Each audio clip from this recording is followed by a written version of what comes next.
Now we are. Okay, go ahead. Okay, so we're back from the break, and if you look at your agenda, we have goals as not the last thing of the day. We have goals and then general city issues. That was staff's suggestion. We had a couple of reasons for that. Sometimes by the end of the Saturday, you're kind of wanting to get out of here. We wanted you to have all of your best energy on the goals part of it.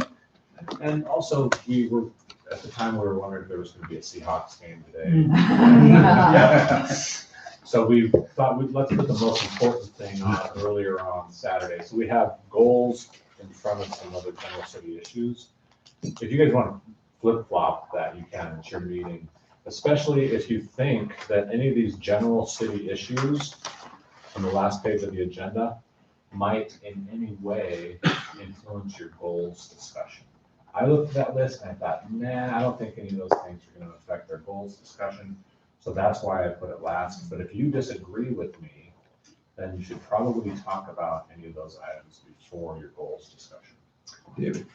Yeah, I disagree.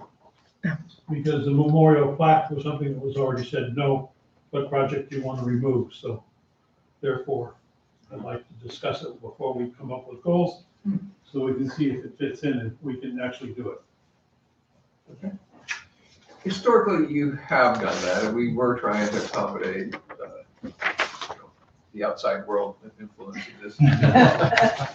So typically, you have talked through your issues before you set the goals. That was the final thing. It's sort of the capstone on the effort. So it's up to you. I would urge you to talk through your issues first, frankly, but entirely up to you. I'm up for your memorial plaque.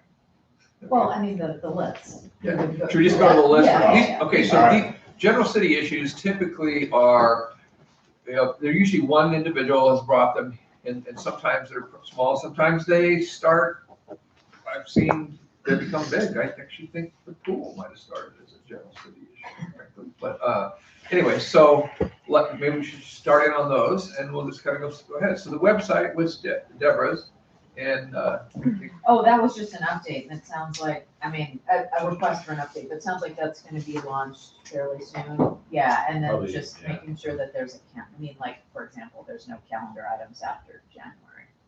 But I'm pretty sure we have stuff going on. So, yeah, but I mean, that's gonna happen, so. No issue. no, I've got a question about that. okay. As part of that though, when we were discussing earlier, we were also talking about like new city logos or something. Is that's separate? Okay. Fine. Michael, could I actually just make one comment, because I'm kind of overseeing the new website project. We're kind of in a funny little period right now because we're building the new site that we're hoping to launch by the end of March. And so we're not wanting to put a lot of effort into the current site because it's just double the work to get that implemented over. And the company we're using is actually migrating everything over as we speak, which is like a weeks long process. But I don't disagree with you. We should probably put some more things on the calendar. But we're also not trying to double our work too, because this migration has been a lot of work. Okay. But So it's in progress. it's very much in progress. Construction zone, right? Yeah. Great.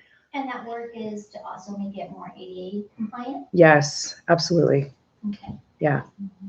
Okay. And Kelly can attest that I've been championing that particular effort on ADA. Yeah, absolutely. It's going to be great. You guys I hopefully love it. Nancy? I'd like to publicly thank Kelly Chellen for taking over the website project. We had a staff vacancy, and you have done a more than fabulous job. Thank you. A group effort. I have great staff and employees. Oh, thank you. Thank you, Nancy, for pointing that out. Okay, Thanks. second item, open data Right. portals, public. Thank you, Nancy. Records, I just, I was waiting. I was just pointing out, sorry. So I got contacted by a citizen who was trying to find building permits, and I see that we get a lot of public records requests about building permits. And I'm just using that as one example of data, but it's something that our public records folks are dealing with is building permit requests. And there's a lot of other pretty routine requests that we're constantly having to produce for folks. There is a way to get building permits through mybuildingpermit.com, but that process is not super, at least isn't spelled out on the city website. It isn't as straightforward as it could be.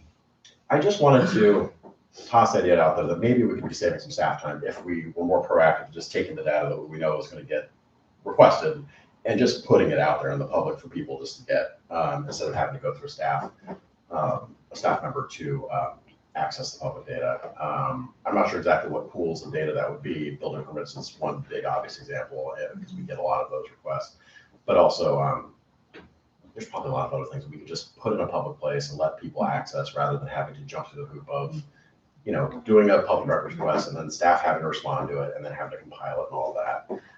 If it's all available, and we can just point them that way, and it might save us. Plus, it's not a bad practice anyway, from a conversation standpoint. Can I ask, Kelly, can you tell us what's available now for the public without having to go through a public records request? So we have iCompass where you access your council agendas, but there's also all of our, minutes and ordinances and resolutions and planning commission documents. And we try to put as much as we can out there because it's a searchable database for the public to look at. Teresa and I have talked a little bit about this, about putting some of her public records requests on there as well. So it's something that we can take a look at, but also, go ahead. Anything that's been a public records request that's been fulfilled, she has as a link.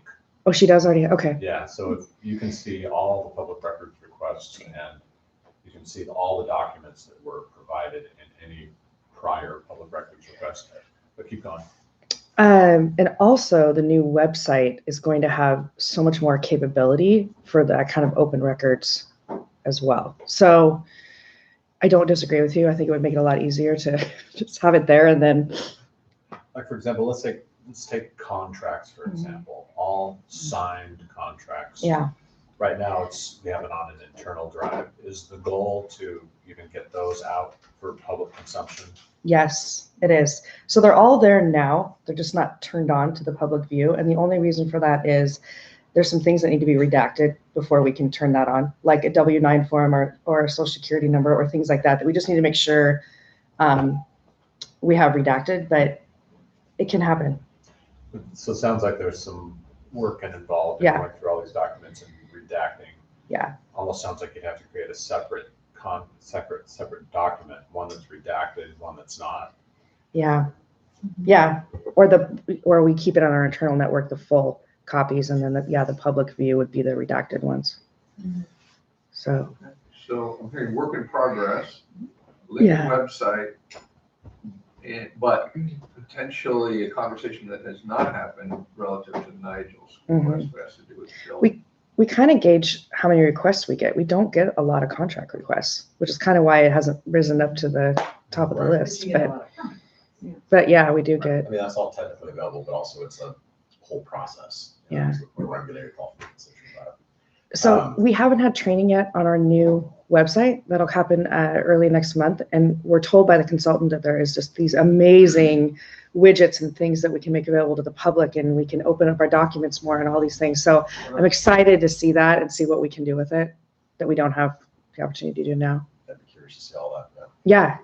So more to come. I just don't know exactly what it'll be, but more to come. So one suggestion maybe is that after you've gone through, because you sound like you have a work in progress Mhm. and you're getting training, maybe in the spring sometime, just as an information item, you could come back to the council and say, this is what we have. Absolutely. And then if that's not there and you still feel you wouldn't like it, then they can talk about what that effort would mean. That'd be fun. Yeah, I'd hope to come in front of you guys and show you the new site and walk through it with you at a meeting. So, Okay. yeah. Get that? All right. Rename Squires Landing, Joe. Watson Squire was territorial governor of Washington and a large landowner in Kenmore, thus the historic ties to Kenmore and at least the connection to naming the park after him. He also testified in front of Congress in favor of the Chinese Exclusion Act of 1882, stating that the Chinese who are now coming into the country are of kind deleterious to the interests of, and he mentioned somewhere later in the speech, white men. There was a public process to name the park, and I do not think that that particular bit of history and Squire's history was before the public for them to take a look at. I don't think it was part of the process. And I think that what we name our public parks is important. We got to think about our heritage and our history, who we're trying to honor. I grew up here. I would rather have a park that we name and open up the process again in consultation with the public, the Duwamish tribe, and the Tulalip tribe, whose peoples originally inhabited Kenmore. That's the way I see it. Conversation, Milton and then Deborah. So I have a few thoughts. Number one, I don't agree with rewriting history. So Washington and Jefferson both had slaves. And I think if we rewrote history and took away every state and every street and everything that had their two names, I think that would be extreme. Number two, I think there's a cultural standard that changes over time. And I look at it as one of two ways to look at that. One is if we lived then. So if we lived in the South and we were wealthy landowners, we would have voting rights. And the people who didn't have land, they wouldn't have voting rights. So to apply our present standard to 200 years ago, I think just has some challenges. Then the other side of it is, what if they lived now? So if Jefferson and Washington lived now, would they have slaves? No. I think they'd be really upstanding citizens. I think they would support our cultural norms for how we live and what we think is the right way to treat people. The third thing is the citizens did choose this name, and I think it'd be wrong for the council to just change that. And number four, this discussion has already been had, and the previous council decided to leave the name the same. So those are my overall thoughts. Deborah and then Karina. Pretty much the same as Milton with the amendment of, if we want to go in this direction, I would ask maybe that we just ask the Heritage Society to run a process. I mean, they're the experts, right? And they get the citizen input, so I would be fine with them running a process. Karina? So I know that recently there has been more of a discussion about how many people actually make comment or weighed in on the decision of the name of the park, and there weren't that many. And I had to ask myself, was our announcement of the name of the park done in multiple routes of outreach? I don't know that we made great enough attempt to outreach to the public to do that, in my opinion. And in talking to the community, especially the community members where this resides, they have strong feelings about the name of this park. And if we look at our role as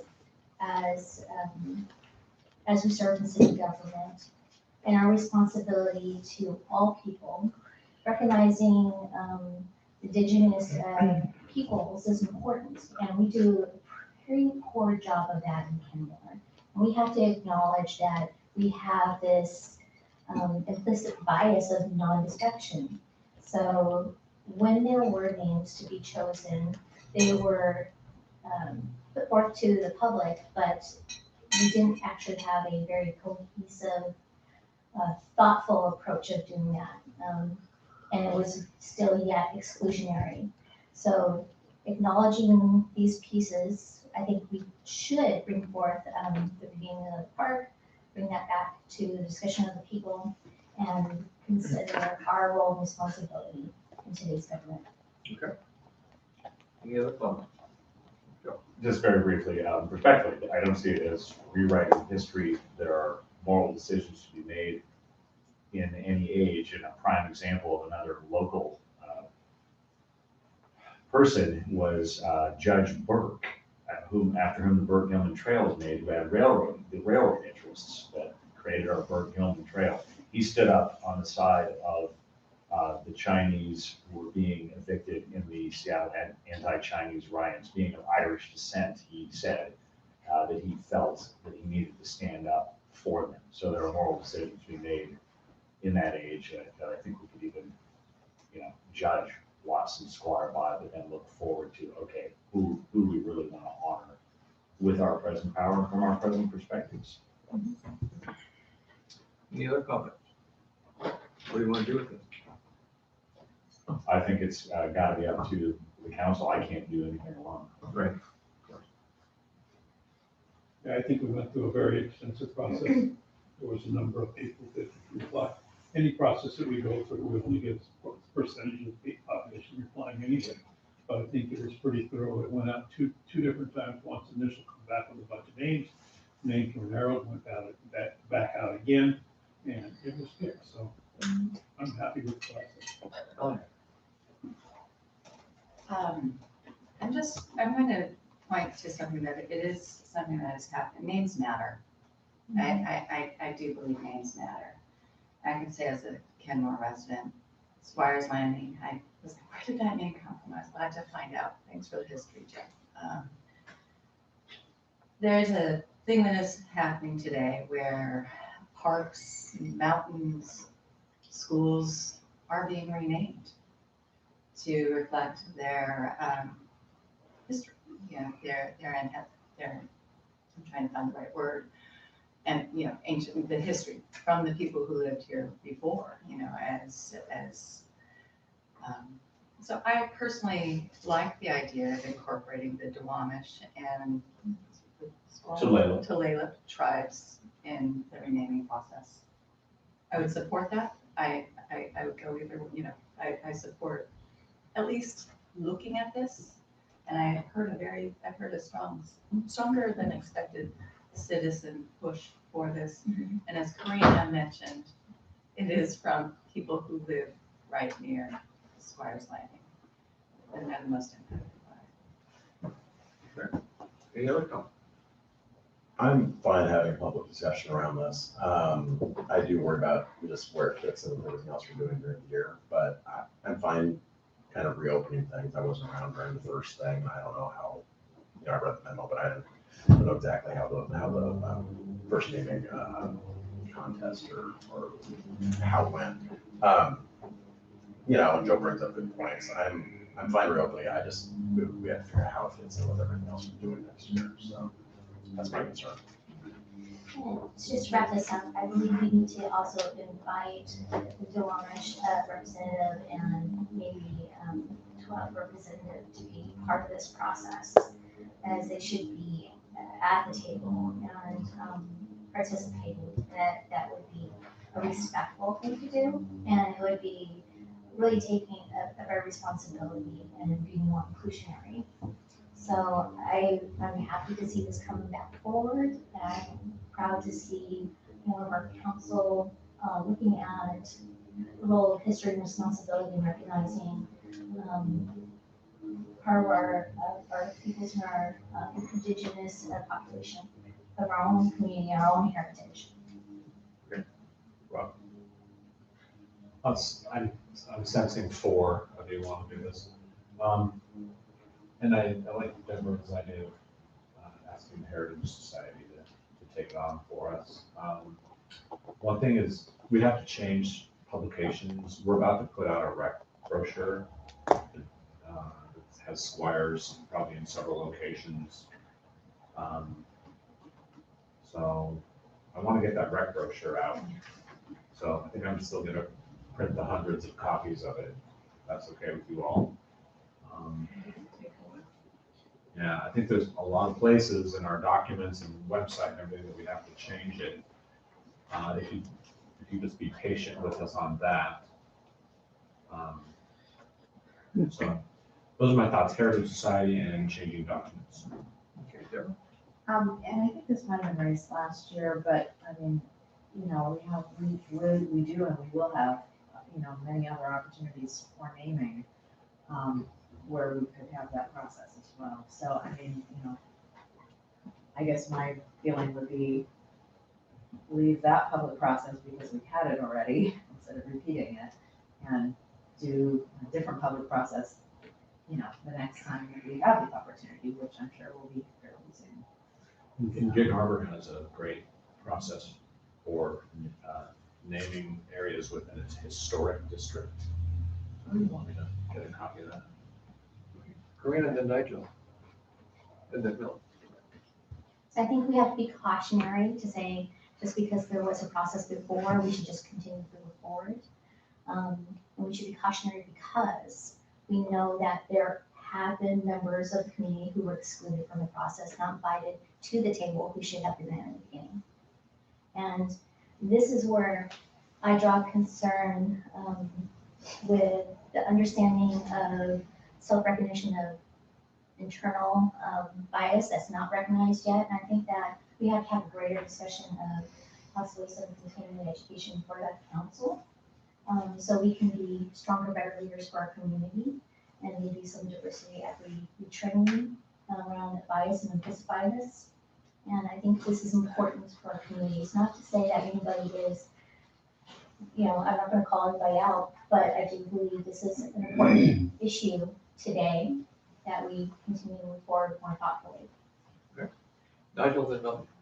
You know, with the Walkways and Waterways projects going on, there is a kind of logical place to maybe rechristen the park when we reopen everything, and that might make sense actually as far as timeline goes, instead of doing it this year. Tie it up closer to when we're going to be reopening a new, essentially new park. It's going to be completely different from what we have now. That might be the logical place to go to do this. Okay, good point. Bill, and then Melvin.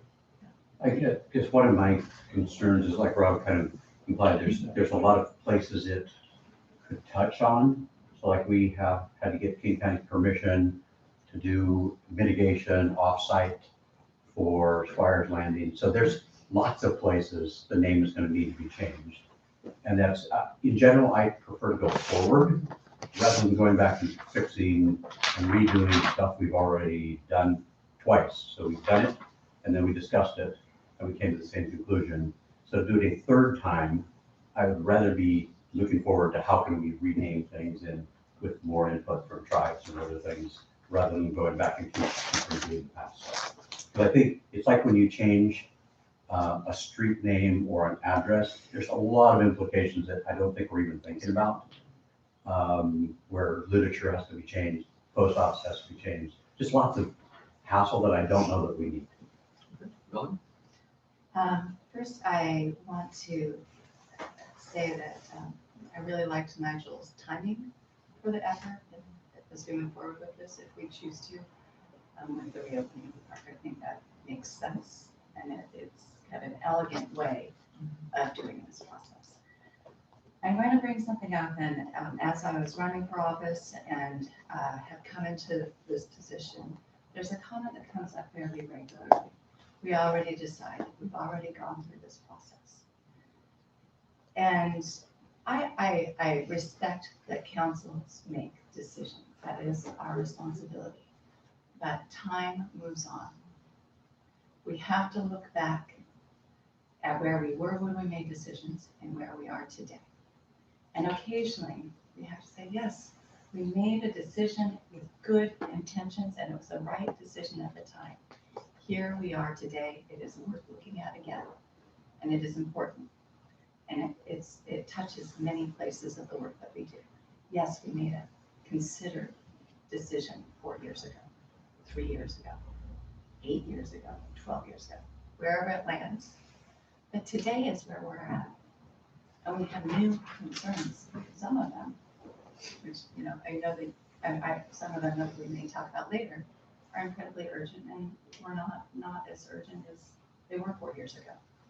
So I just want us to be mindful that we together on the council recognize quality decision-making that this council has made in its history. And so, in its short history as a city, it's important for us to be willing to look in at our city and who we are and what kind of decisions we need to be making today, regardless of our decisions in the past. Okay. Sometimes a decision could be 2 weeks old and revisit it. So I would let that go. head tax, no head tax. Milton, I would just comment that even if we go through a process, Squires Landing might still be the name that our citizens choose. So it's not like an automatic, we're gonna change the name of the park when we implement the changes. If we're really asking our citizens, we'll get what the citizens ask. anything else on this? Heritage Society? Yeah, talk to the Heritage Society, see if they're willing to run a process. And then, yeah, if we could, so Squires Landing won't be done and open until late 2023. The construction there. So, is that okay? Michael? I think we have to be very careful when we sit here and we say that people were excluded. We don't know that. We don't know how much effort was put into getting other people put on the committee. And to make a blanket statement like that, I think is just wrong and insulting to people who were asked and turned down. Or not turned down, but they said no. Great.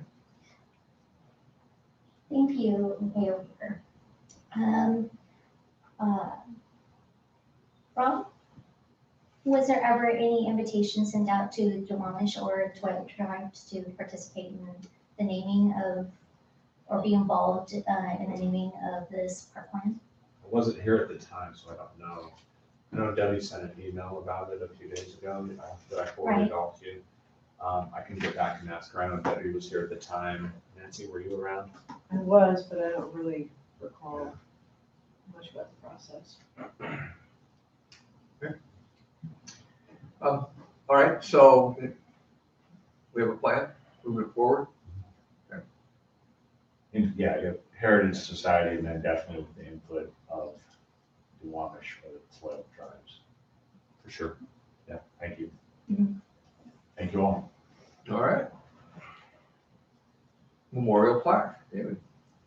Yeah, there was an effort a number of years ago to put some memorial statue or something over in by the hangar. There was also talk about putting a statue in the front of City Hall by where the flagpoles are down on the grass. And there's a lot of unhappy veterans in the community that would like to see some sort of memorial. And so I have, in talking with Shark Crawford and others in the community, thought it might be nice to put a plaque behind that rock water feature we have in the entrance there back up in the courtyard. I don't know that we should necessarily have staff time involved in this, but I think that there are people in the community that would be interested in helping, but I think it's something we should pursue. It's long overdue. Most city halls have something to recognize veterans, future veterans, and so I think that we should try to solve that problem. Great. I support this. I think recognizing veterans and their families is important. Our veterans have done a great service to our country. And I think that this is one of those things that is long overdue. And so I support us moving forward with this. Okay. Any other comments? I also support it, and I actually support it with city time personally. I think it's something that our city needs to know, that we appreciate the time that our veterans have given to our country. And the other piece is, I like the idea of having it by the flagpoles or I actually like it directly at City Hall personally, but wherever it lands, I think it's an important thing that we do. Yeah, I think City Hall with a rock water feature is where everybody wants it. Yes. Joe? Yeah, absolutely support it. I'm sure it would, whatever the content is or presentation would, meet our First Amendment constitutional requirements. Yeah, absolutely support it. Yeah, I mean, there's a time and cost issue. I'm totally supportive, of the concept. But I think we have some arts funds that we already have. And some of those were designated for that area, I believe. So I'm just wondering whether the legwork could be done again by maybe AOK in combination with Heritage Society or something like that, where they bring us, 2 or 3 options at varying prices. And then we don't have to have staff time to do the legwork. And then it, just sort of comes back to us and we have to budget. I don't know, it's an idea. Sabrina, then I'll- So I like Councilmember Deborah Sternberg's recommendation. I think we also should include veterans in that. So who's missing at the table is important to invite to the table to be part of the discussion. And I think we have a really amazing councilman, Dabowski, who's very active in veterans affairs and veterans programs and outreach. And is amazing with connecting funding sources to recognize veterans and will include veterans and things like that. So I think that there are multiple avenues for outreach. My point's already been made, we need the veterans at the table. And I think there are groups that would help plan, help fund. So I don't know that it all needs to land in the city. Okay, so I hear support for this. What local Doughboys group or anything around? Does anybody know? Local- Yeah, Matt Martin. Matt Mark. Oh, okay. So is staff gonna reach out to some, I don't know what the to-dos are, or Yeah, I'm fine to reach out. In my experience, this is more very community driven, where residents approach the city and say, we have this idea, and we're gonna raise the funds, rather than the city initiating it and raising and writing a check. So if you want me to, I can reach out to people, and I'm happy to. I would just kind of like to see residents come forward and say, we want to make this happen, and then we'll be all for it and help them. But this is my experience in other cities. It seems like it's the residents driving this, funding it. Nigel? Yeah, I'm actually kind of going off what Rob said. I think it should be kind of more of a grassroots thing rather than us saying we're going to do this thing. Also, though, I think former Councilmember Smith did a lot of work on this, legwork on this Yeah. years ago.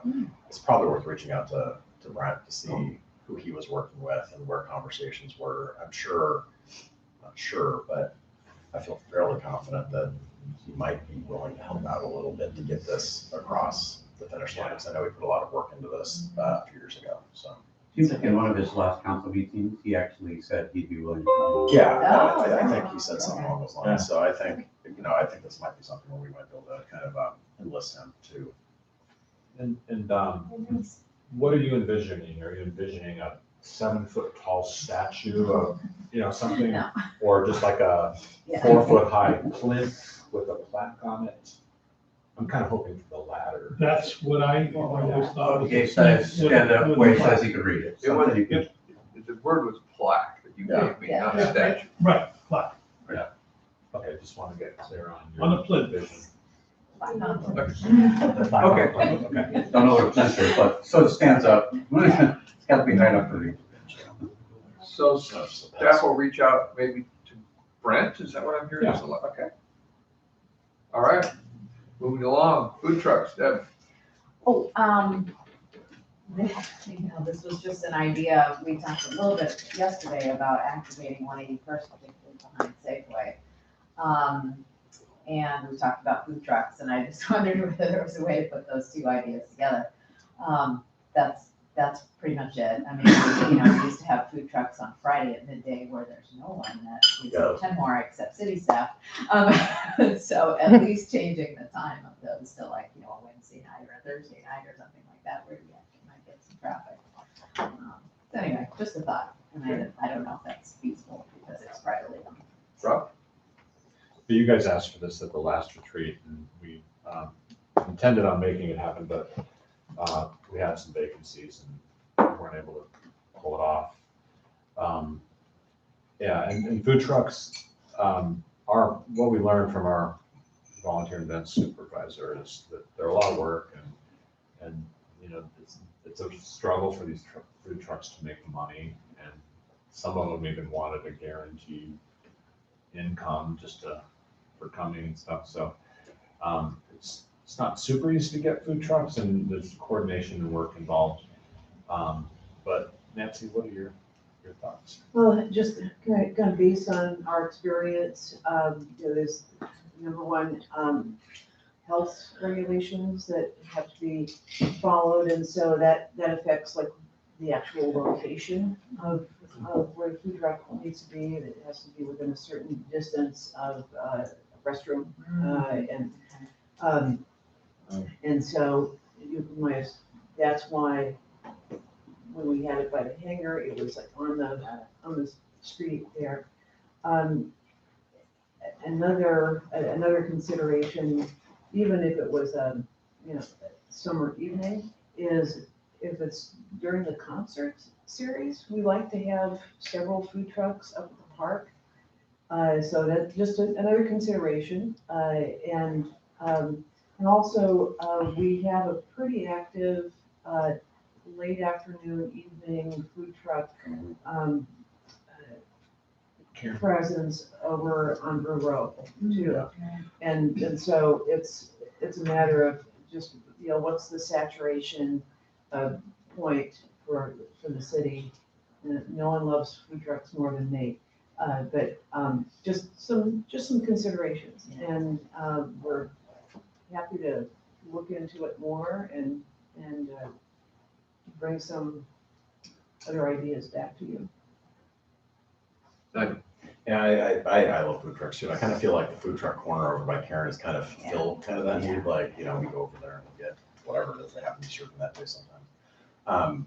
What I'd actually kind of like to see at that big vacant lot would be, just say they're doing nothing right now. Is there any way that we could like work with a local, like a farmer's market, or just get something interesting in there, put some temporary shelter or something, and I don't know, just put it to some use. I mean, it's right where we want to be activating things generally. It has to be a better use than a neglected vacant lot. And, we have the farmer's market kind of up on 190th, 192nd. Church. Yeah, the church on 68th. And it had issues because of just its location. It was so removed from, unless you lived right around there, it was really difficult. And frankly, it had no visibility. But if we had something closer in at either like the hangar or maybe that vacant lot, might be more successful. And I know that people would like to not have to go to LFP to get, fresh, local produce. And I think there might be a need there, but I don't know. That's just me tossing ideas at the wall. Okay. David and then Grant, and then Milton. Yeah, I think the use for that vacant lot would be wonderful. We just need to make sure the property owner Well, of course. actually wants to do it before we move on. Okay, Grant? So I was just gonna say that it would be great if we could rent that space from the property owner. And I support this idea, Nigel. I love the idea of bringing fresh produce into our local community where people can walk and access healthy foods.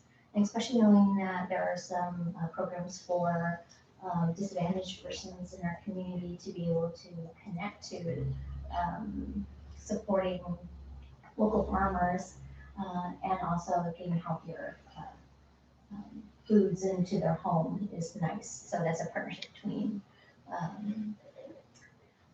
between food markets and the community and our government, of course, and also that facilitates through Open gets another opt-in program that we already pay for. So I'd love to see us move forward with these ideas. I do know from having run community events in the past that when you're running an event, there's an event fee for food handling permits. And so you have that fee as a event, and it's a very tiny little line between a cute little neighborhood event and a big extravagant, occasion. But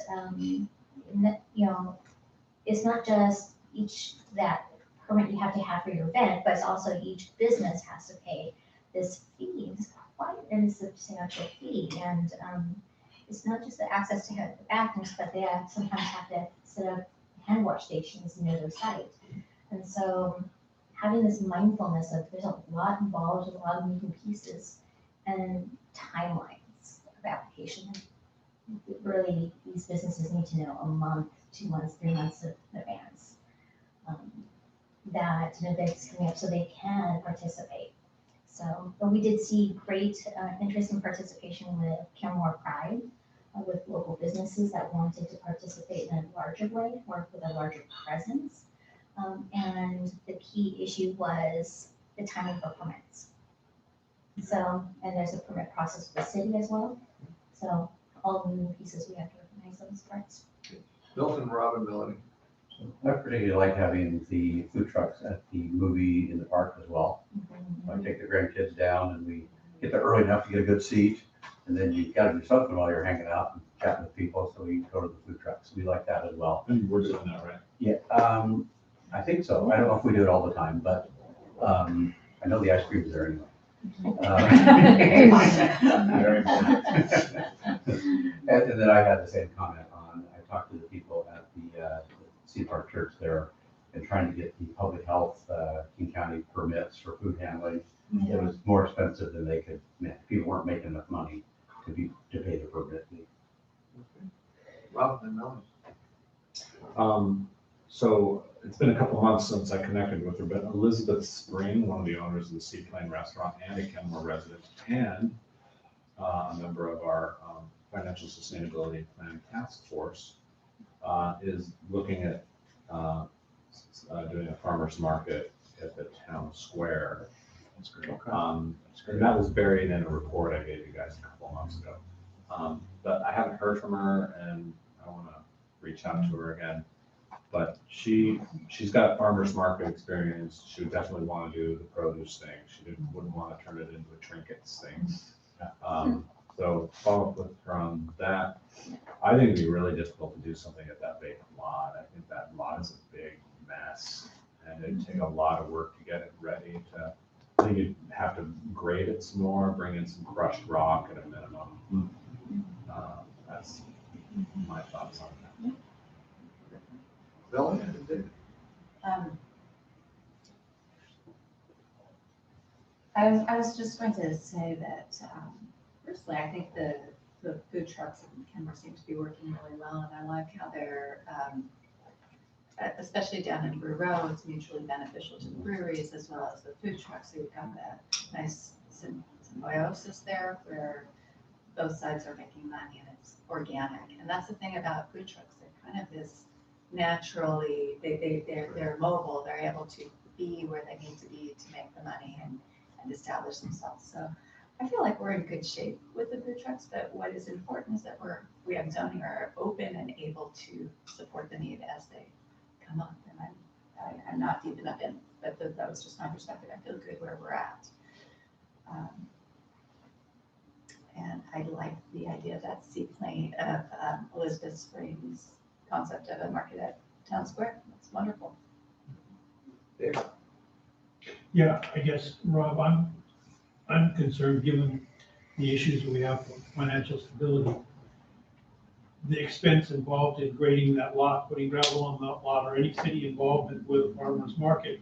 As you've indicated before, it's gonna cost a few $1,000s for us to help support a farmer's market in town.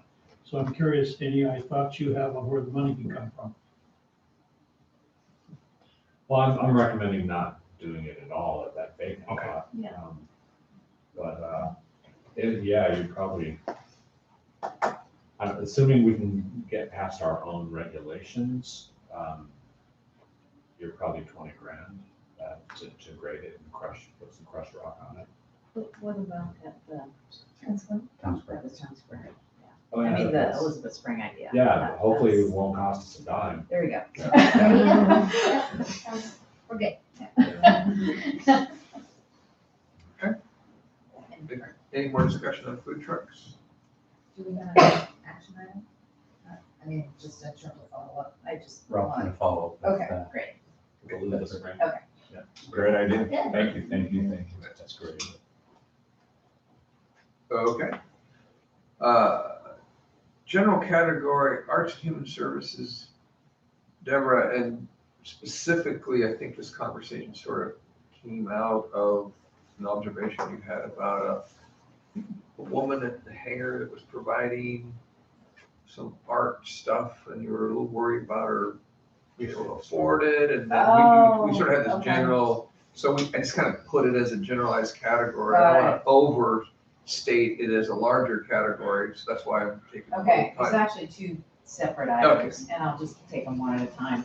Yeah, the first one was actually around the arts and just music started, thank you, I put that as a separate item. And it was the idea of how do we support Love of Kenmore concepts when they start to take root, and we want to foster them. So that was the first topic. The second topic was human services, which is totally separate, I'll take one at a time. Human services, you know, it isn't a goal. We don't really do that. We have a small fund, we give it to nonprofits, that's how we've done business at this point.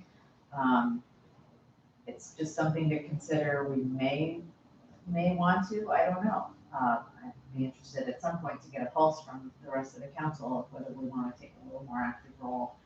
You know, we do have organizations in the community that are starting to mobilize around this. HopeLink now is doing the, you know, utility discount.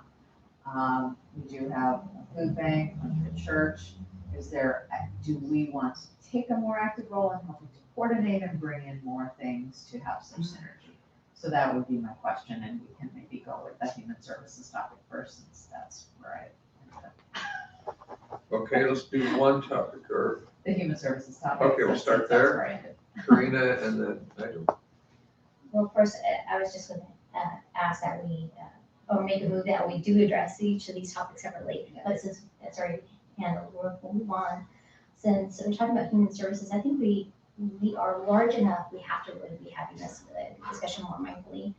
And I'd like to see us take a stronger role in supporting our community in connecting services and resources closer to home. And we bring those in. So we can do that through a lot of satellite resources. There are a lot of public health, King County programs that we can adopt to bring in, whether it's a weekend vaccination clinic to a mobile, breast health imaging van, or, things like this. But there are other resources we can connect with mental health and behavioral health services that are much needed for our community. And some members of our community have to go great distances to be able to get a hold of. So I did hear why campaigning and door knocking that affordable healthcare is really needed here in Kenmore. And that was a great want. And so I think we do need to kind of address that as well. There are wonderful private healthcare clinics and services in Kenmore, but we do have this gap between affordable healthcare and also equitable healthcare access and the way of reproductive healthcare. There's one center that's just it's a pregnancy support center, but it does not support equitably reproductive health. And people in our community who want to either have family planning or reproductive health care support and services have to go farther and outside of the community and travel a great distance, either by bus or by car. So I would like to see us moving forward on those issues. This was also a strong interest between both the young people and families with door knocking campaign. So. Nigel, then Milton. I mean, I think what Councilmember Shrodick brings up is important. I'm supportive of it up until the point where we're talking about bringing on FTE or anything. Because right now, with what we're facing with the budget, I've reached a point where I'm not supporting any more FTEs right now until we figure out the financial sustainability plan. This sounds a lot like the rec coordinator position from a year ago, which, I ended up supporting, but, I was iffy on because of the FTE side of it. So I'm drawing a line right now just around FTEs. So there's things we can do with other partners, and it's not going to, drastically affect what staff is doing, or we can deal with some funding issues. Giving more money is fine, because that's not an ongoing expense with medical and dental attached to it. I'm fine having that conversation, but I'm drawing a line right now at FTEs personally, so. Milton. So Evergreen Hospital is a public health district, public hospital district.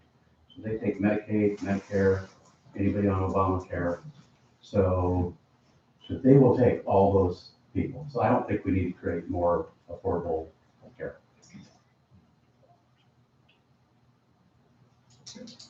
I appreciate Councilman Curtis's thoughts on this issue. We do have to be mindful. There are people in our community that do not have transportation. And you cannot get a medical ride taxi to Evergreen unless there is a prior scheduled appointment. They're not doing emergency taxi support funding anymore for people who do not have, who qualify as low income and connect to services through DSHS. There's a clinic in Kenmore, right across the street. You're saying that they're taking They take your. after hours and. Yeah. emergency Yeah. Sure. Sure. They have mammography, x-ray services, they're a hospital district, so that's part of their mandate to take people with Medicaid, Medicare, Obamacare, places private insurance do not take. Trust me, they do not take that, and that's because it's hospital, so it's public supported. So it sounds like we need to raise more support and understanding about that service support for our local community. So raising awareness and outreach. We could probably work with everything to help make sure that gets out better to our community. But still, there are issues around family planning and access in our local community. Primary care doctors do that all the time. Yeah. Primary care doctors do some of that all the time. Some of that. Right. We just need to be able to convey that to the people who need the services. Okay, Deborah? Yeah, so this is helpful to get a pulse. I too, had mentioned it to Rob, and, the barrier is we don't have the resources to do the coordination. So I just mainly wanted to put a pin in it and, if, I'm, connected to King County Human Services and, public health is just upstairs. So, I maybe we could just take this like one step at a time. For example, we've got the NAD piece, maybe step 2 is talking with the clinic to marry that with some flyers about Evergreen resources and some flyers about warfare cards. Just taking it super incrementally and maybe we can work with that. So. Yeah, I think that is a great start. It totally goes along with my sense that as we are becoming a real city, we're gonna have real city issues, real city population. We've got to deal with them and be thinking about how we can deal with them. I'm glad to hear that we have some of the services already with Evergreen and the rest, but we gotta keep revisiting the issue, I think. Okay. Rob, Karina, Mel? Yeah, we've done a couple of things to become a satellite site, but it was just kind of very limited and easy for us to coordinate. Like, for example, we contacted King County Metro and said, hey, can you get your Orca card bus up here and schedule that and we'll help promote it. So we did that and that was easy. Councilmember File had the awesome idea of getting Hopelink to come up and administer their utility discount program up here once or twice a month. It was just a matter of a couple of quick phone calls and maybe Kelly doesn't see it that way because she's the one who coordinated. Thank you, Kelly. Oh, you're welcome. But No, it Kelly works. was on it and was able to get it without a ton of work. You were able to get them here a couple times a month and we're helping promote it.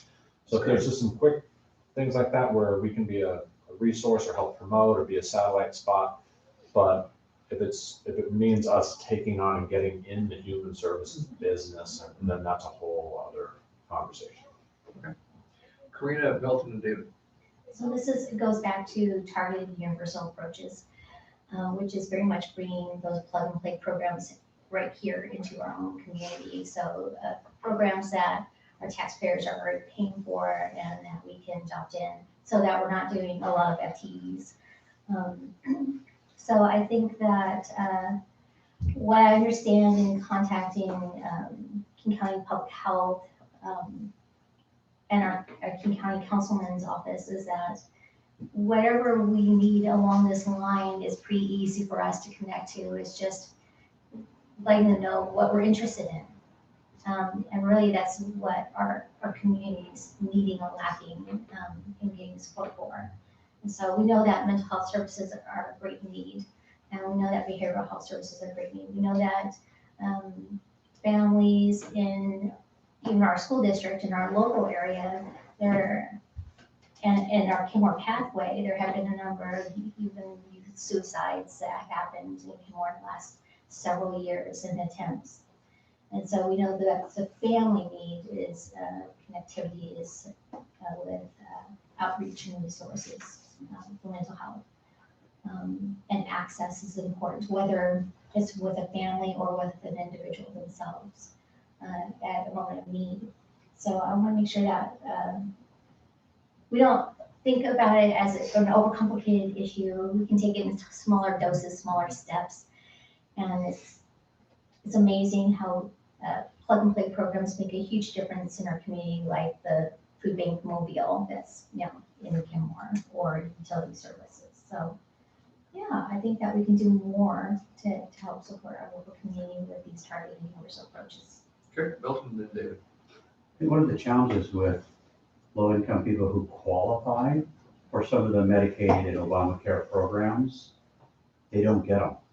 So either they don't know about them or they haven't, it's just too complicated for them to get through the process. So I know Evergreen has a helpline, and they can actually connect people to the social workers that can help people get signed up.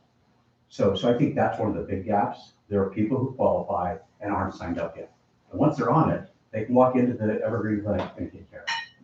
So, but making that first step, they've got to be signed up for it. In the way. There's Just trying to Yeah, get there's it a number better, of yeah. low-income people that don't know they qualify for property tax relief. It's that there needs to be public education involved. I serve on the King County Seattle Board of Health.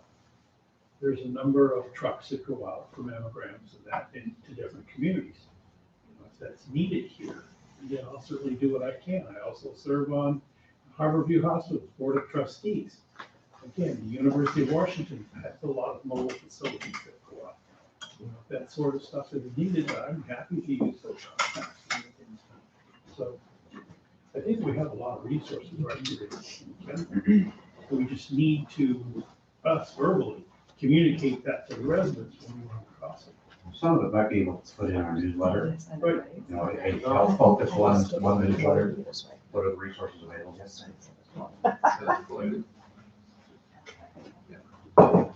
Betsy. I just wanted to remind everyone, and this is not specifically healthcare or human services, but since the time of your last retreat, City Hall has become a vote center. And that I think has been huge, starting with the August primary, and then they were really busy during the general election. And they'll be opening up for the March primary too. So, and it wasn't just people coming to register, people were voting. People who had special needs were actually filling out their ballots there. That's really cool. And who can we thank for that? Can we thank you? for Maybe that? Yes. housing's being rather too modest. Actually, Kelly did all the legwork. Wow. No, Nancy, No, Nancy, I assisted Nancy, she was definitely the leader on Well, that. it was a cold call from them to us, so it was, That's wonderful. worked out great. You have Thank you, done Nancy. incredibly important work. That is great. Yes. That is great. Yeah. I actually witnessed a couple people who were visiting Hope Link in one conference room to get utility assistance and then went over to voting. And I'm like, whoa! That's fantastic. Yeah. That's cool. All right. Did we have another component to this discussion? Well, the other one was the art love of Kenmore, so that's a separate topic if we're ready to move to that. Well, I wanted to kind of nudge you along, just in the Yeah. interest of keeping Yeah, us well, moving. I think, we Hold on a have some second. interest Karina in has the one more council. point, I Okay. guess, okay? So, because it connects into human services in a way, I noticed on occasion that when visiting a city hall that I've seen plenty of people use the water subscription Dropbox, which is great. And then I noticed on a few occasions that there were some people who came to try to drop off sharps. And I think we could do a sharp disposal station at Kenmore City Hall. Pretty easily connecting to one of the King County programs, public health. Right now, there isn't a site within Kenmore that is a collection site, and it's certainly better than that ending up in milk bottles and the garbage dump stations and cans and in our parks. Because we know we have meal issues in some of the parks that community has to think about or that the city has responded to. So this might be a good thing to be a little bit more mindful about public health, safety, disease prevention, and proper disposal. Are you sure there's nothing right here or Ostrom's? And they've also got a Dropbox. Yeah, not that I've been able to nail down. Okay. So I'm pretty good about nailing down programs. The hospital. So this is just a needle collection system. Like if you're diabetic, you don't even necessarily get a sharps disposal refill with your prescription. So we have people with both health needs that are using injectable medications, but we don't have a proper disposal for people who are diabetic, so we're taking hormones or other kinds of medications. I think I don't know enough about this, because my question would be, if they just collect the sharps and then throw them in the landfill, does it really matter which way they get to the landfill? Because I know medicines, they actually, superheat them and destroy them. But sharps, I just don't have a clue. I honestly don't know enough to say whether that's a huge benefit instead of putting them in milk bottles, throwing them in your, in the landfill. I don't know. And that is an issue because for people in the field of work of dealing with trash and processing trash, one of the issues is being stuck up with needles, whether they're properly disposed of in the ways that are recommended in, something as simple as a cola can or a milk bottle that's labeled sharps, and people don't necessarily label those appropriately, nor do they seal them off. And so we have injuries that occur within our processing centers or people handling trash. And so I'm just thinking about our role in public responsibility and creating good public awareness about how to handle your own sharps and how to properly dispose without causing more I know trouble. at the hospital, each clinic, every room has a sharp dispenser, because we draw out the blood and throw the needles in there. And it costs a lot to get rid of those. I honestly don't know where it goes and how it gets disposed of. All I know is it costs a lot.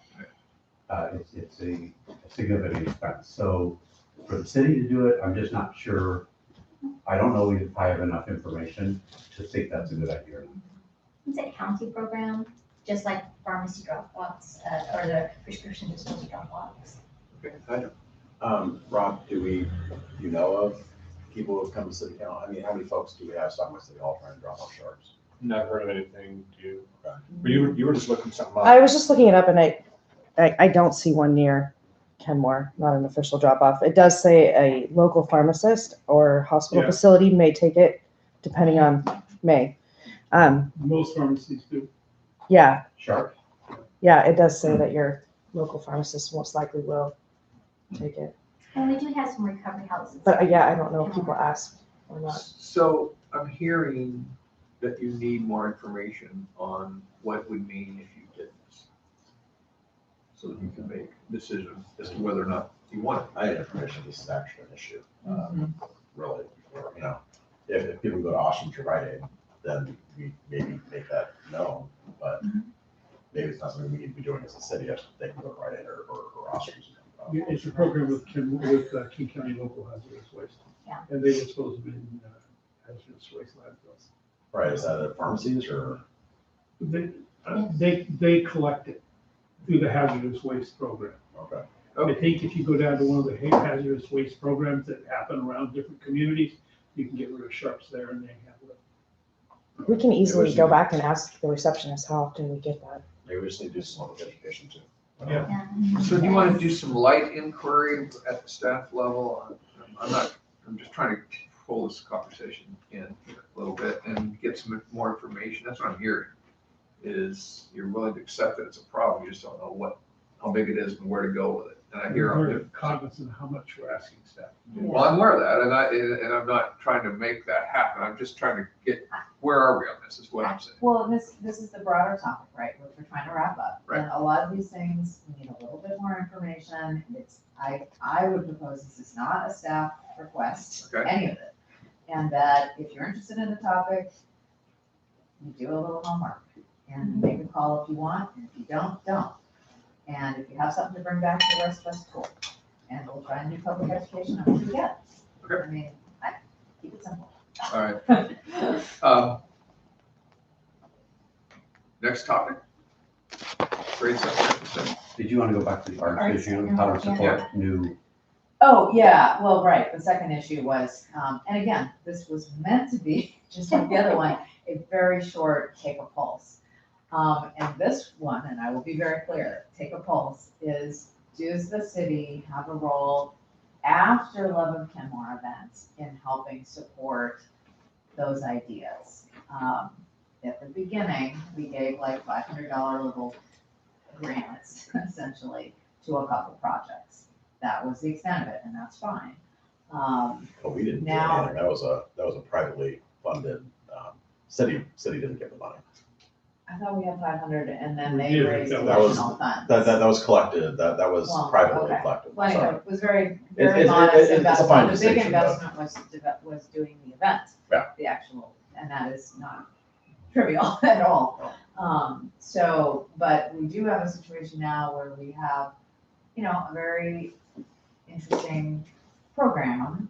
It is a full program of, just get me started. And we have a single, person that is trying to do it on her own back. And so anyway, that's an example of something that has legs now. And, do we want to selectively take a more active role in helping that? Could either be with technical assistance, and I use that term loosely, which means consultation around business. I think this person has connected with an incubator. Financial, whatever. So anyway, I guess it's more of a question. Do we want to take more active role? I'm fine with either answer. Rob Milton, Just to help you with your discussion, I can tell you what we are doing now. And anybody that has a love note, if they want to bring to the community as a co-creator, we tell them two things. We'll provide the venue and we'll help promote. So, and I mean, it's got to be open to all and free and everything before we'll do those things. But, so like with Suzanne, we've said, hey, we will help you promote through our normal media channels. We're not going to create a special flyer for you or anything.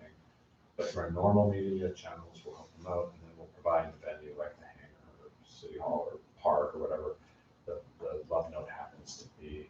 So that's been our stance. If something evolves into Nancy's economic development realm, so for example, your economic development strategy has a lot to say about Makerspace. makerspaces. And so I think that is the council adopted a strategy that says they want to see makerspaces in the community. Suzanne Sain's Just Get Me Started idea has the potential to become more and turn into a makerspace.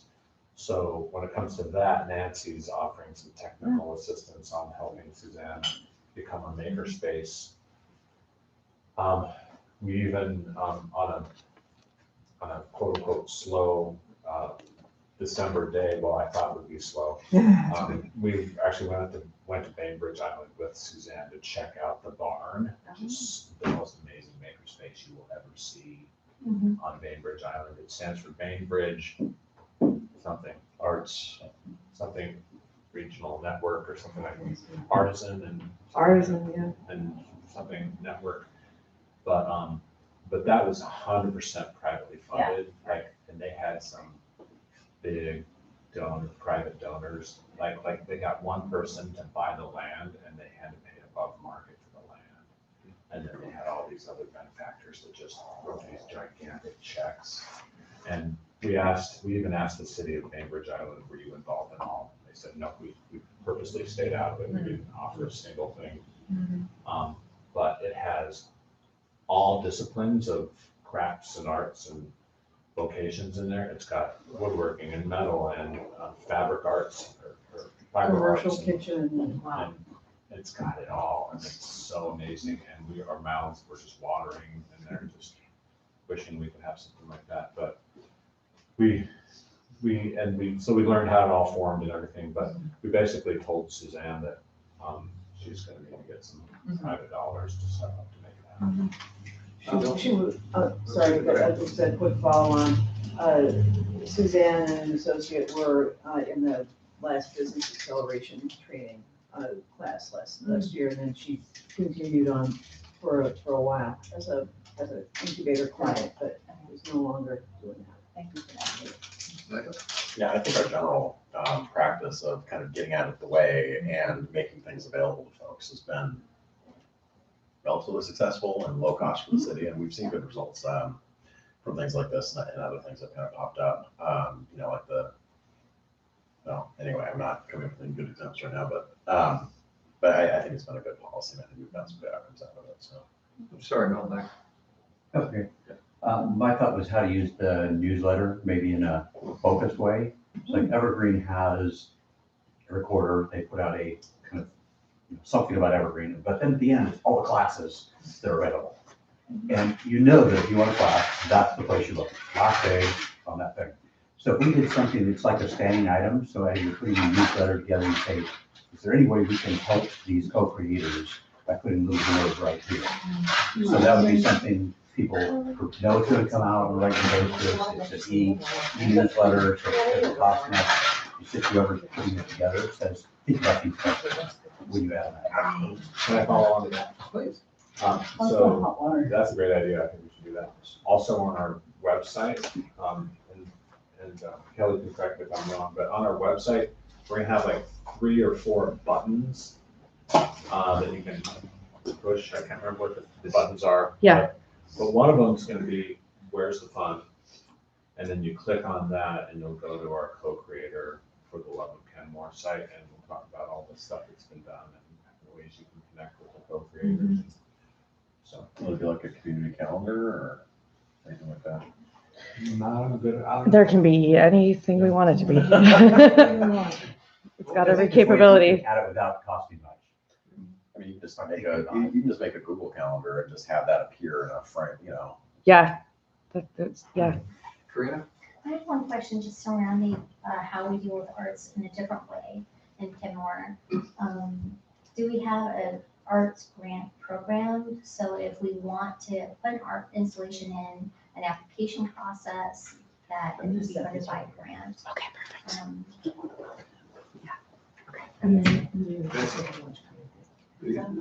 We don't have a Yeah. specific program Should go away then. like that. We have the arts Okay, so I'm just fund gonna leave that capital projects I'll just- contribute to. Okay. And so it has been used from time to time on kind of standalone projects, but tends to be mostly directed at larger projects. Okay. Anything else on this one? I will say though, Arts of Kenmore is a great resource obviously we contract with them to do the gallery at City Hall and support other events and activities that they do. And a reminder that their program, that nonprofit organization, amazing, they do beautiful work, as does that Arts Heritage Society.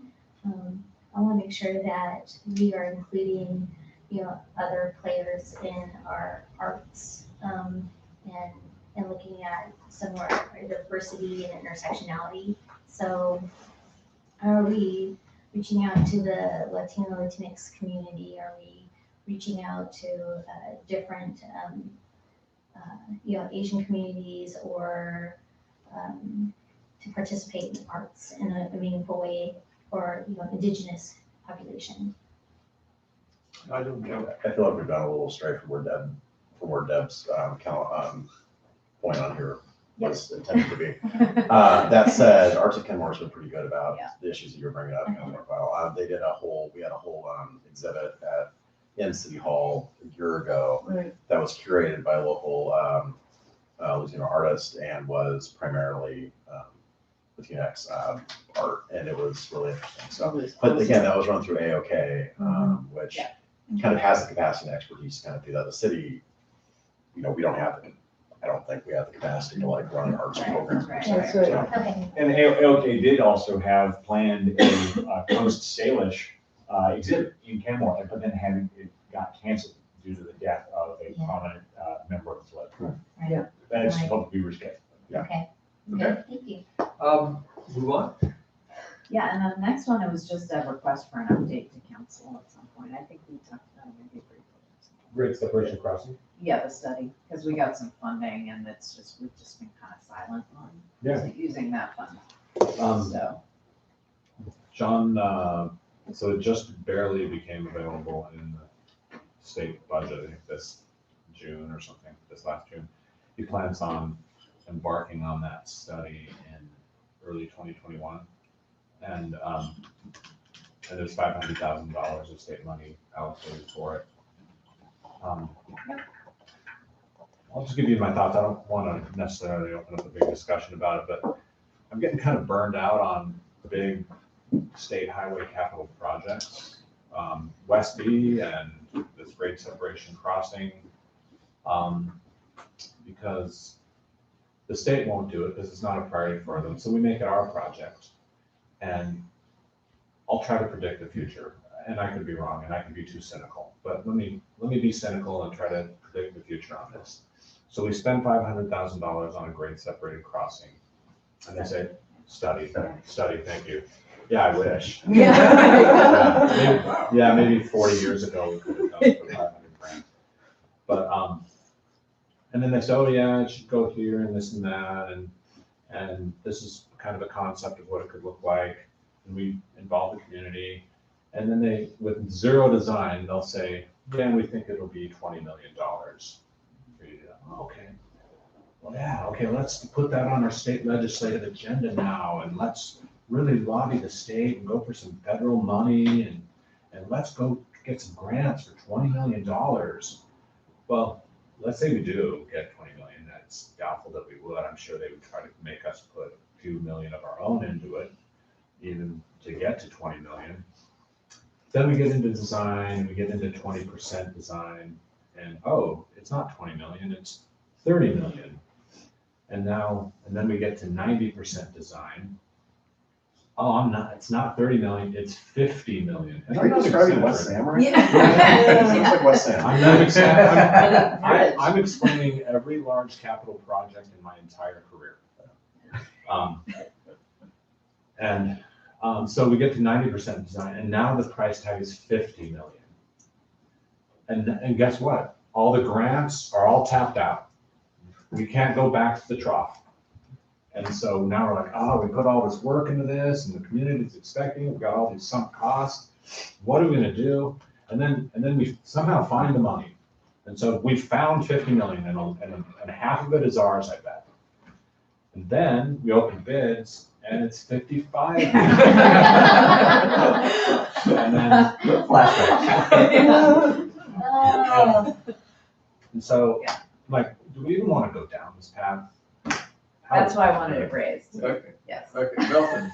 I Doesn't thought- sound I like thought it's some fun of at all, this I'm too. just saying. It is a hugely project, it's really expensive, and I just don't see the benefit. I just don't see that it's worth $20 million to get people from the north side of the city to the south side of the city. I think there's other possibilities, little trolley systems, and if that's our goal, to get people from one side to the other, to the whatever shopping destination places eventually happen in Kenmore, I think we can solve it a better way. I just don't see we're gonna get enough. It's not gonna make it easier to get into Seattle. It's not gonna improve the traffic that much. It's not gonna get people from the bridge onto 522. I just don't see it's enough benefit to be worth doing it all. I mean, the one place I see use for it is if Lake Point goes, and Yeah. then you got to connect downtown to Lake Point in a way that makes more sense than forcing people across 68th or something. I mean, at that point, I will see a need to figure out a way to connect 181st to Lake Point in a way that makes more Are sense. you talking about pedestrian or driving? I'm talking, well, my concern frankly has more to do with pedestrians and. I think that's a different issue. Yeah, I think bike and pedestrian. You know, when we first were talking about this years ago, that's kind of where I thought we were looking. And, you know, when council went and purchased the Shell property, you know, maybe I missed, you know, I was sitting in the back of the audience, I wasn't paying that super close attention. I thought the discussion was around a pedestrian crossing there, maybe a bike ped crossing. But then it's slowly grown into a vehicle underpass or overpass, which just compounds things. I mean, it makes it so much more complicated and expensive. So that's where I see the need is going to be with Lake Point going at some point, is to connect those things, because there is no great real walking connect. You know, it gets complicated, it gets ugly. You're crossing 522 is not the most pedestrian friendly thing in the world. And we need those two things to be connected in a way that where people don't put up psychological barriers to, I don't want to go from here to there because it's uncomfortable. But that's probably somewhere down the road, a few years, I'm guessing. So, And I would say by not going this direction does not move that. I see that as a totally separate issue. So let's do what this is discussing. Okay, anything else on this? So, but absent Lake Point happening, is it the best time to do a grade separation crossing when a Lake Point project could totally change the context and change all that, change all that anyway? I'm suggesting even that we just give back the 500,000 to the state. Especially if we're asking for 6 million to be transferred from Westby to. Then we'll take that 500,000, we'll take that for the bridge Yeah, too. but, no, but our lobbyists are suggesting it too. They said it would be a nice, if not symbolic gesture to say, hey, we're willing to give up this 500 grand, and we'd like the 6 million transferred from Westby to the bridge. They're suggesting that we ante that up. I talked to John Vicente, he wouldn't be heartbroken at all. He got his plate more than full. I would just comment on it. It shows we're responsible. When they give us money, we spend it well. And if we don't need it and things have changed, we give it back. Instead of, well, let's spend this stuff because we got it. End up with a study we never use. Yeah, no, this is why I wanted to raise. And I too thought we were talking about a ped bike crossing. I was actually surprised when I found out that it was not. Well, it can be so whatever you want as a council. Okay, but I think the funding level was for doing this grade separated car oriented. But anyway, so I would support where we're going with this. Nancy? I'll just mention that there are some pretty cool things that are happening in cities, you know, around the world at pedestrian, bike, at grade crossings too. So we're keeping our eyes open at some of those interesting designs, and even just beginning some discussions with DOT about connecting the eventual parking structure in Kenmore related to Sound Transit with the other side of the street, a little further east of the 73rd intersection. So Yeah. will they go Thank for you it? Yeah. You know, that's yet to be seen. Thank you for bringing that up. That's a good update to have. we're actually talking to WashDOT and Sound Transit about what Nancy just said, which is a mid-block pedestrian crossing between 73rd and 80th at the future new parking garage. Now that sounds scary, but I've seen a lot of them work if they're signalized. So red, yellow, green phase, signalized mid-block crosswalk, timed and coordinated with the neighboring signals. I've seen them work really well. In University Place, they have one on the busiest highway, on the busiest road right near City Hall. Right. And it works really great. And it's at grade and it's nice looking. So we're in talks with Sound Transit about a mid-block at grade pedestrian crossing signalized. The Holman Ring would work very Oh, well. Holman Ring, yeah. Okay, Yes, Cool. yes, sounds good. Do that. all right, so did I hear you say you're gonna give money back in? Yep. We'll give a little back with the right hand, and we'll Right. ask for a lot with the left hand. I thought I heard you say that. Yes, That's where we are. I didn't hear any disagreement. Yeah. Okay. All right, our last topic on general issues before lunch would be Parks and School Partnership. So, in King County downtown Simpson's budget, there's a large budget for collaborative park renovation of sport fields. And to develop parks that are mutual parks for our community and helping schools at the same time. Now, the only past issue in Kenmore with the Morelands Park renovation that was not part of this type of agreement was really surrounding the lack of fence and signage. And in my time with serving on committees in North Shore, I know that they were more than happy to be partners in a collaborative fence line. And nonprofit partners would be supportive of providing signage or assisting with signage. So I know those are two issues that could be easily addressed. But if we want our city to be able to be a city that can play and that have fun close to home where people reside and improve the lives of others and also have developed better partnerships with our school district, I think that this marrying of parks and school partnership would be a win for everyone, a win for the kids, a win for our families and our school district and for our city. I think the key for us is going to be signage and fence line. And in navigating this topic further, I understand in the past, in other places in King County, it's been hard to adapt some of these fields where maybe the relationship with the school district has not been the better relationship. But we have a good relationship with North Shore schools. And really, I think everybody wants a safe place to play. We need places for kids to be able to have their soccer games or community. And I think this is a good opportunity to grow Kenmore in a thoughtful way. Okay, So I do have a question for staff related to, I heard that I think Kirkland worked with the Washington School District to improve some playfields.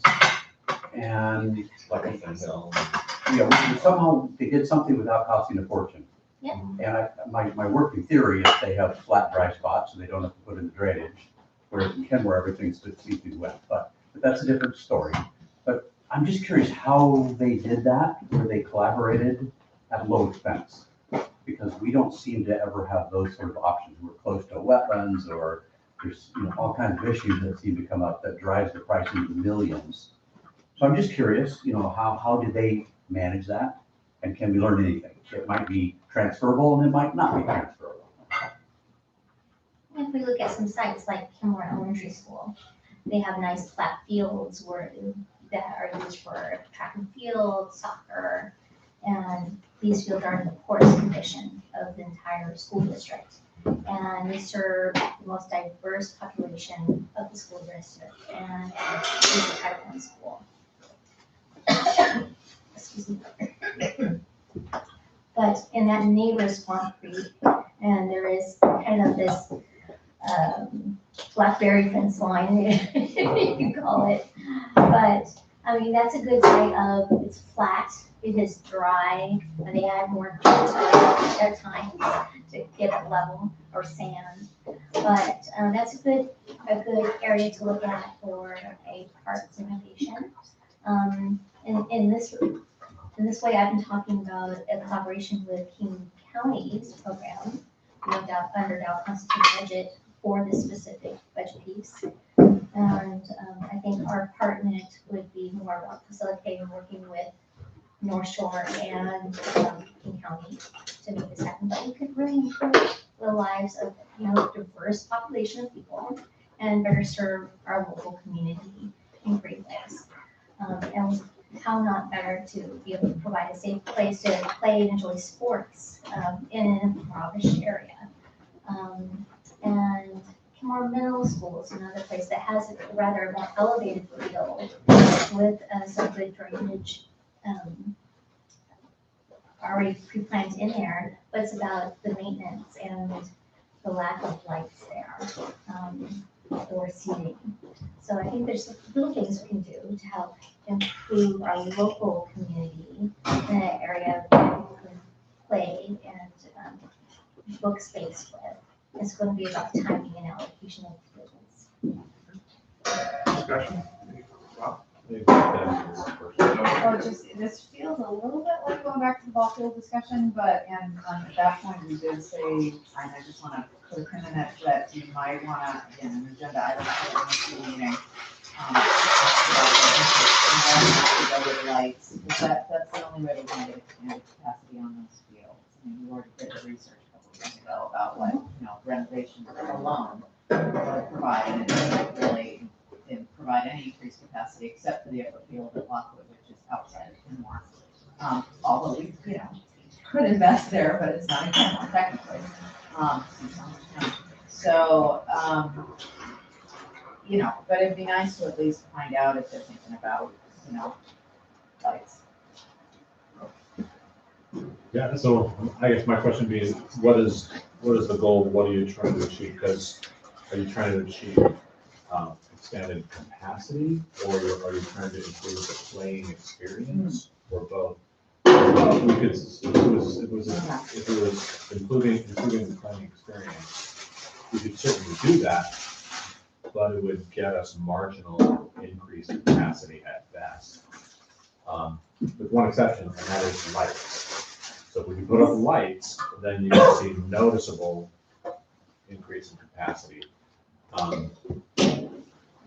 But most of those fields are all in residential areas, and how would the neighbors respond to lights and stuff? And here's another kind of, I mean, we got the St. Edward ball field thing going on, and don't know if that's gonna happen or not. Is this, given where ball fields landed in the pros plan survey, do you still feel some obligatory reason to still try to make ball fields happen as a consolation prize, or, I mean, I don't know, I'm just thinking. So, those are my thoughts. David and then Grant. So I guess my concern is the problems we had with Moreland. And when we wanted maintenance, them to contribute to maintenance. Moreland takes over the entire park during the daytime because it's a playground. It's our park, but they utilize it for their playground space. And so they really didn't want to contribute at all to the maintenance. So if we go into this partnership with schools and we rehab ball fields, are they going to maintain it, or is that all on our dollar? And so if it starts to be on our dollar for all that maintenance, then I have some serious issues with that, because so far, school district has not shown any willingness to contribute to maintenance. Grant and then So the great thing about working with nonprofits or certain nonprofit boards is about when you're gifting or you're working on a project that has a perpetual life, it's all about that contract piece, right? Just like with the Arts of Kenmore and Big Bench. And who does the maintenance and how secure is it and how secure is that memorial at the park at Kenmore Washington Jennifer. There's all those safety pieces and elements, but that's about the contract that we draft. And if this is a King County budget piece, it's probably gonna have a contract with King County and Kenmore and. Is that actually Parks levy or what is that funding? So I believe it's under Parks, but I think that there's a collaborative funding budget there that, because it impacts schools. So, Maybe we can call Rodman Bowson's office maybe, or Dow Constantine's office. and get probably info. Dow Constantine's office, I know he's really excited about these funds, and he's excited to see this really impact and change lives in our community surrounding it. But in some of other school district relationships, it doesn't work well with their cities. I think we have healthier relationships. We also have some unique flat dry fields that would serve for these kinds of projects well. And if we're looking at Kenmore Elementary, for example, it abuts Swamp Creek and is well protected with trees, high, tall trees, old growth trees, and blocks a good amount of what happens from that field to anywhere else. And I think if we look at lights and timing of lights as a public disturbance, possibly, if we're having our lights off at 10, I think that would be a good rule of thumb. It just would kind of match in, and with the new lights that are available, those LED lights are more focused, and so less flooding over into the approximate sub areas of land. I think this is it improves both quality of play, safety, reduces injuries, which is important, and it increases public places of play. Maintenance would be handled through the contract, and I think proper fence line and proper signage of, when the park's open, and even how to book that could be done. The booking part could probably be done online. Okay, Nigel, Milton, and Joe, and we're 5 minutes up. Yeah, so the school district's level of service for their fields is way different than what Little League has or what the city would want. What they do at Kenmore Elementary is exactly what they will pay for at an elementary school. And that's the issue that we had at Morelands, is that what they want is what they're willing to pay for, and they're pretty explicit about this, is a lower quality than what we want in a public investment. Mow the weeds periodically. Right, that's kind of where they are. And so that's the issue that we hit with improving a school district place. The maintenance is a serious issue, and Right. they have been pretty clear with us that their level of service is way lower than what our expectations. They have, Kenmore Elementary is pretty much a dirt field, and that's what they're gonna do for an elementary school, and what they're gonna do at high school might be a little bit different, but it's still not what at least what I would want for a Little League field or for a soccer field for kids to be using on the city dime. So it is a serious concern if we go and invest in a school district place. The maintenance will, if we want it to be something that we're proud of, we will end up eating some of the maintenance, and that's a real concern that I have, especially because we would just be getting kind of the scraps of what's left on the field hours. So, Milton, Joe, Rob, Melanie. I think improving the play field quality without owning the land makes no sense at all. But adding lights, so like Kenmore Middle School, they just put in a new drainage system either 1 or 2 years ago. Yeah. And it's a pretty nice field, so if you threw up some lights there, and it's, Lockwood's on the north, and there's a road on the right, and very few people. I live on the south, and if you did the directed lights, and then there's a little parking lot, you wouldn't impact very many people. Right. So I think that would be an area that would be perfect. You add some lights, you add some hours, evenings and on the early and late.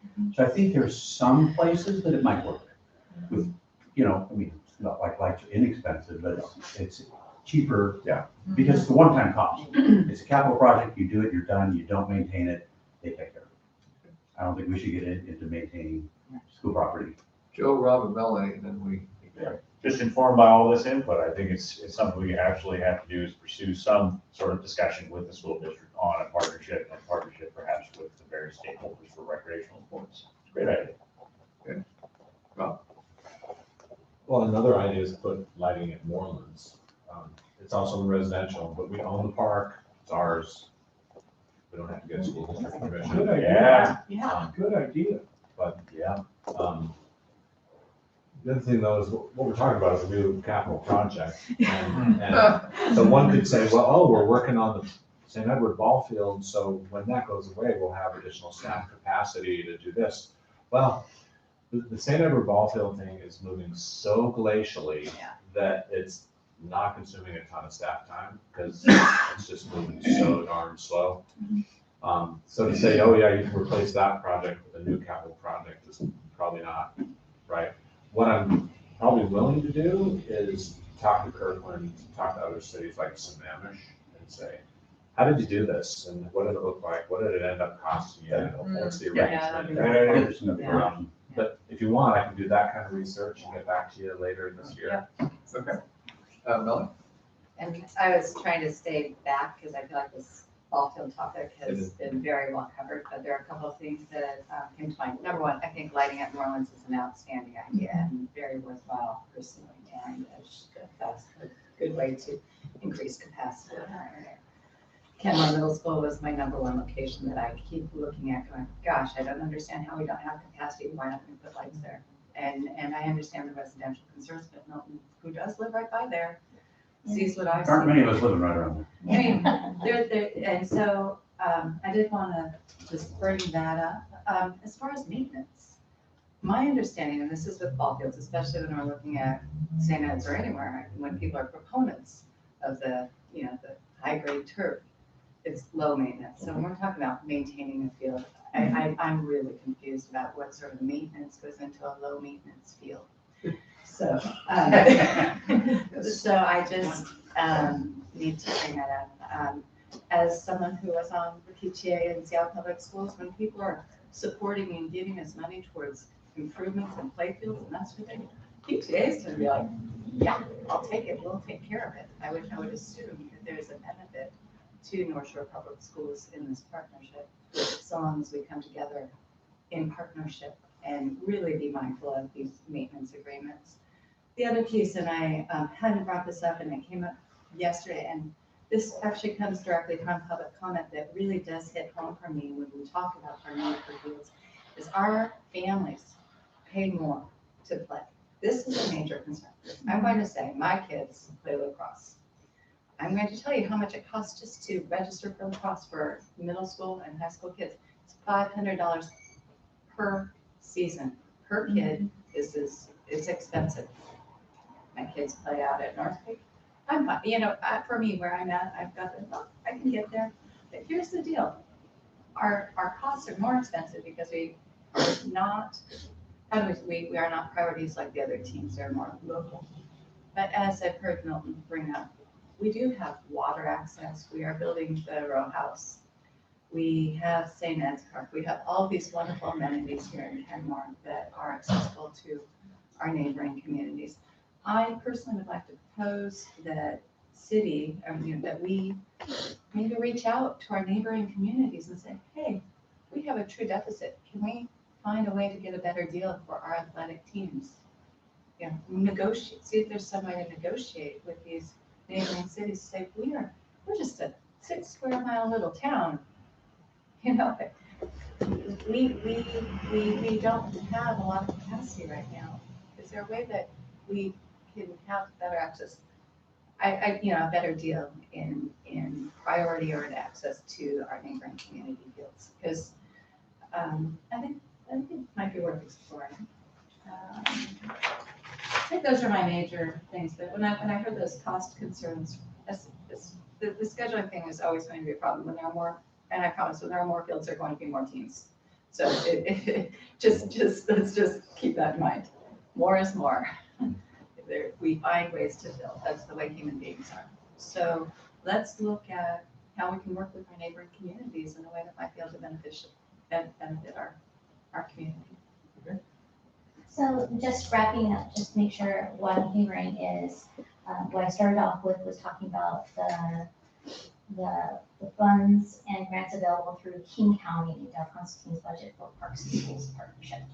And what I heard Rob say was he was going to look into the city scope of things with other cities. I think looking at these two pieces to see exactly how much and what things would be included or could be included in the King County program under this parks improvement of school playgrounds would be important. And what is the maintenance piece? Because we're talking about public parks and how does that add to funds where you might be carrying both in some part of the way. And I think the Morelands, the field's already pretty much done, the ambulance there is really great. It could be a good way to take a soft step, but I think we really were trying to improve capacity and playability.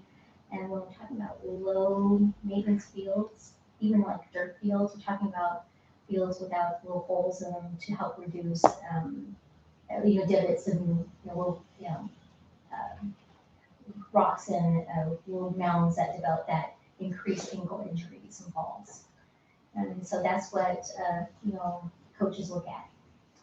But I think that's what I'm hearing, but I want to make sure we're looking at both pieces. So we're accessing what exactly is available for funds and if we want to get them locally or participate in the county program. Yeah, I'll be contacting the county. I got a whole list of things here. Do you mind if I read that? It's the laundry list. Yes. We're gonna put this idea on the joint school board agenda on February 10th.